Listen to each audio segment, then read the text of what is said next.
Hi everyone, and welcome to your daily tarot reading for Wednesday, the 24th of September 2019.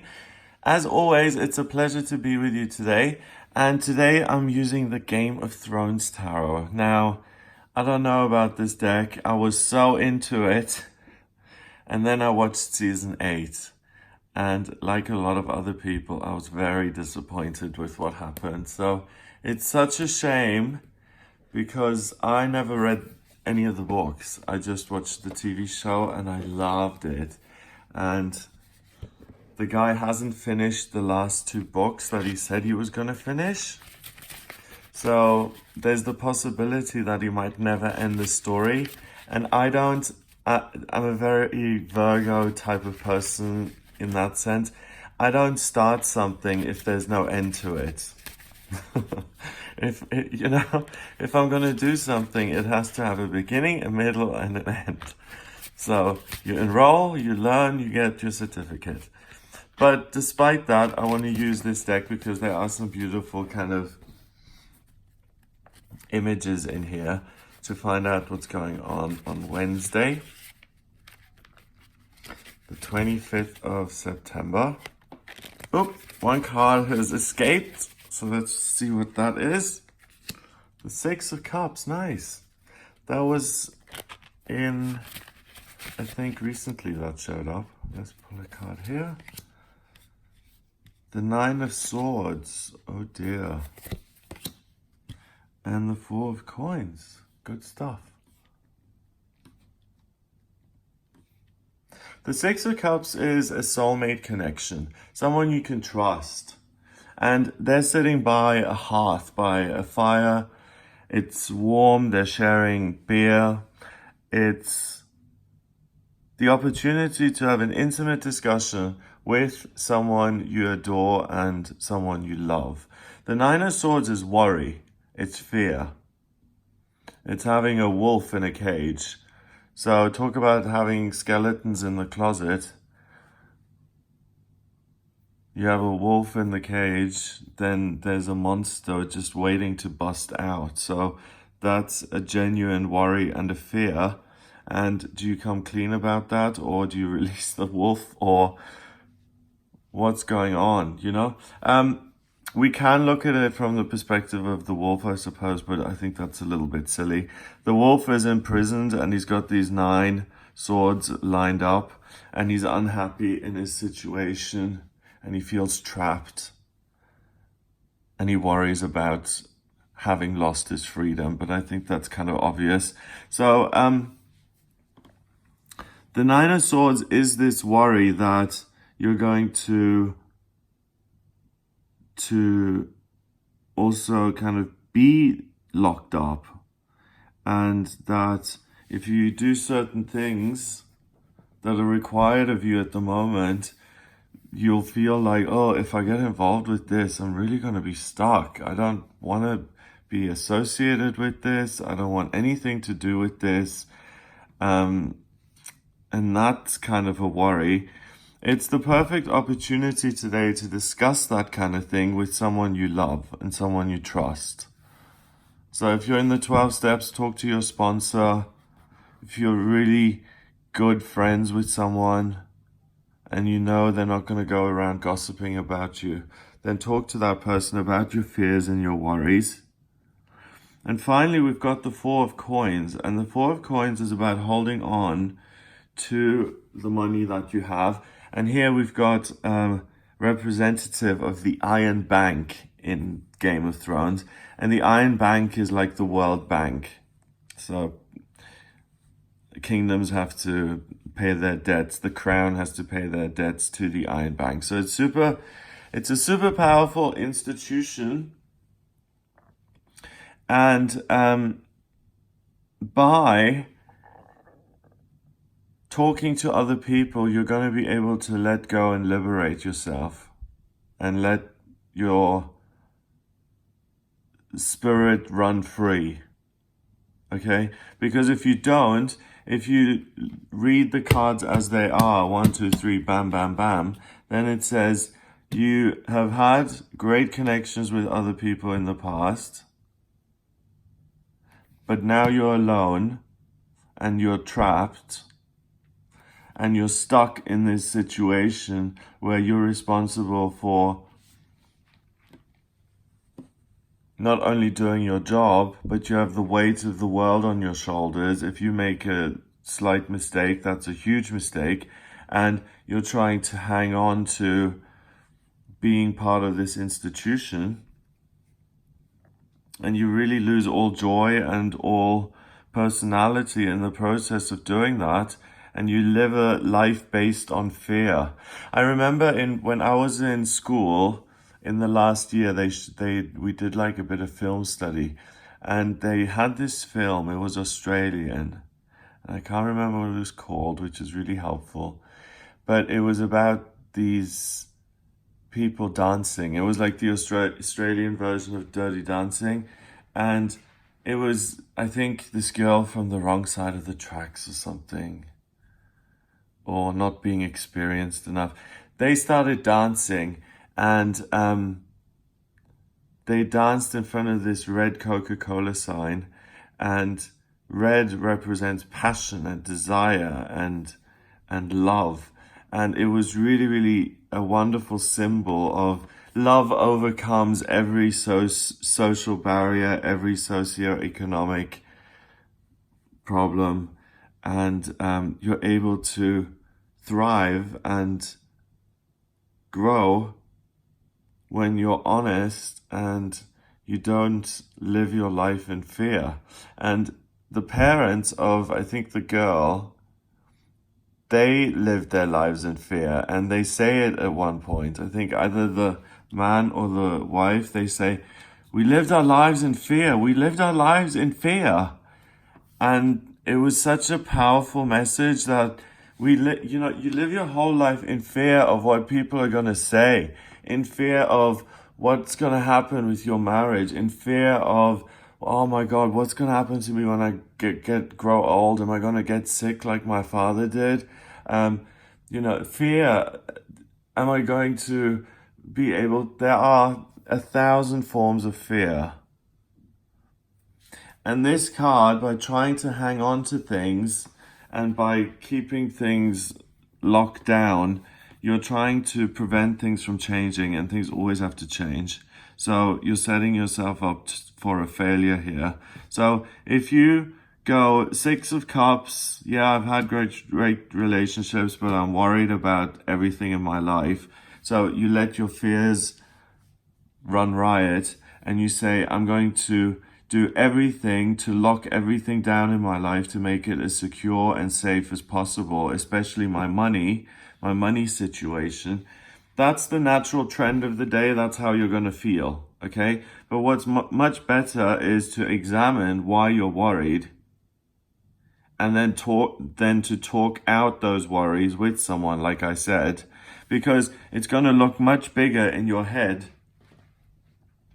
than it sounds when you talk to another person. In your head, you have this problem, and it seems like, wow, and there's so many feelings attached to it. And then you go to another person and you say something like, let's use AA again. I can't stop drinking alcohol. And it's such a simple, banal kind of statement, but the feelings and the agony and the terror that caused a person to say that is unbelievable. And when you say it out loud like that, it minimizes it hugely. And in your head, it's like this huge experience of pain and suffering. But if you write it down, it's like, I couldn't stop drinking at the time. Oh, okay. Great. So if you put things into practice, other people are going to be like, okay, you're in that situation. We've dealt with worse before. Look at what you do want to hang on to in your working life. Look at what you don't want to hang on to, but don't feel like a victim, and don't go into the mentality of, oh, the economy isn't great at the moment, so just be grateful that you have a job, even if you don't like it. That kind of talk, if anyone is in your life and uses that kind of talk with you, get rid of that person in your life, because that is the most toxic, negative thing you can say to someone, and it's so non-constructive.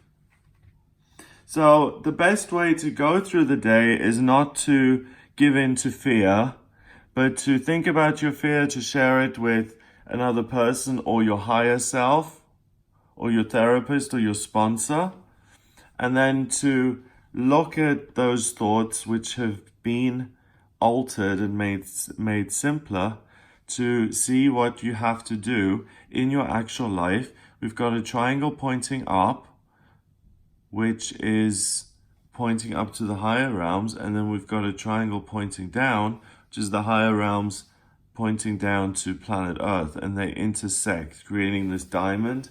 So it's about creating balance in your financial life, in your daily routine, and even in your physical life.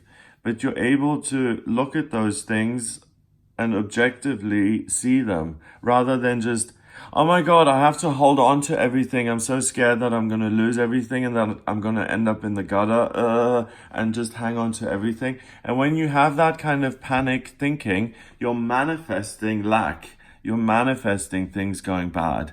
So it's a much better idea to discuss these things and then to look at your circumstances and say, okay, the shop part of the company isn't working. Okay, let's recognize that for what it is and take a breath and just get the facts straight. This other part is doing really well. So why don't we focus on that part and shut this down to kind of get the balance back in this business so that money is coming in and product is going out rather than nothing happening here. So we can create stability, but only if we look at it in a calm, objective way and you listen to your gut, which says, hey, okay, this isn't working, or statistics as well, the figures, look at the facts and the figures and listen to your intuition. If they're saying this is just not working, then make a note of that and say, okay, I'm going to work at letting go of this and resolving this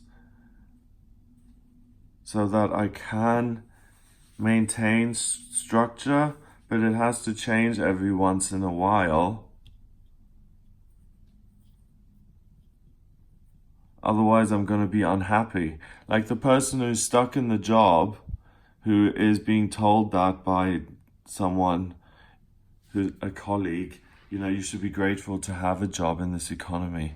Then you're not going to be happy, and you need to change jobs and circumstances and the way your life is as you go along, because you grow and change.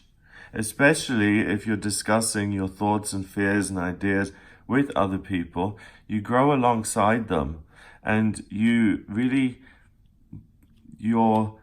career phase, so to speak, is really ideally a representation of who you really are, rather than just being this anybody who could be sitting there representing the bank. So make sure you don't see yourself as this huge institution which is unchangeable and which is a train that's taken off and is going 200 miles an hour, and the behavior started at 5 and you're now 50 and you're like, well, I've been like this my whole life. It's really unlikely that I'm going to change now. That's not true. You're harming yourself if you're thinking like that. Today you get to step back from your worries, you get to examine them, you get to share them in a loving way, and the new structure of your life is going to become clear and apparent to you. So it's a good day in terms of observing